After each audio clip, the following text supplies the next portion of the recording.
6 characters and their hard drinking drama typifies the lives of the lost generation in Ernest Hemingway's novel, The Sun Also Rises. Jake Barnes was injured during World War I, resulting in his impotence.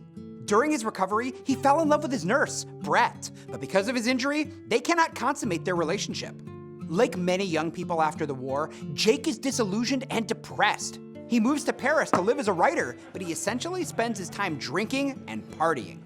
As a member of the lost generation, Jake focuses on distracting pleasures such as food, drink, and travel to fill a spiritual void. Lady Brett Ashley inherited her title from her husband, a British lord, whom she's divorcing as the novel opens.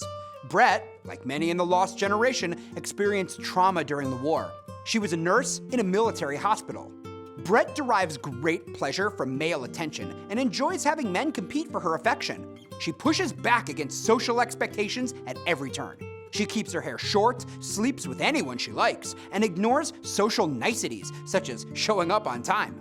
But despite her free-spirited ways, she constantly complains of feeling miserable. Jake seems to think he could make her happy, if not for his impotence. But the way Brett treats him suggests otherwise. Narrator Jake depicts Robert Cohn as petulant and childish. He is easily controlled by a strong woman like Brett. Cohn has a brief affair with Brett, but he refuses to see the dalliance for what it is. He follows Brett around and pines for her, attempting to maintain a relationship when she quickly loses interest. He is the opposite of the masculine type Jake feels Brett needs. Jake disrespects Cohn for this perceived weakness, though he also views Cohn as less than a real man because he never served in the war and because he is Jewish.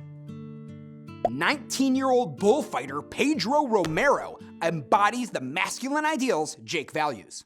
Romero is a bullfighting prodigy who understands the dangerous animals more intimately than any of the other fighters do, and he gives audiences a real thrill rather than the illusion of one. Brett is immediately attracted to Romero's passion and claims to love him, but Romero tries to change Brett into a more traditional woman, so she leaves him, claiming she's afraid of destroying him. Bill Gorton enters the story drunk and forgetful, and he mostly stays that way, bringing a touch of humor to the proceedings, often soothing rising tension between the other men, all of whom are competing for Brett's affection. Because Bill doesn't take part in this competition, it's possible he is gay. Jake feels free to make himself vulnerable with Bill, telling him things he would never discuss with the other characters. Mike Campbell is Brett's fiancé, yet the details of their relationship are somewhat confusing. Mike stays with Brett despite her constant cheating and disrespect, even allowing her lovers to join them on vacation.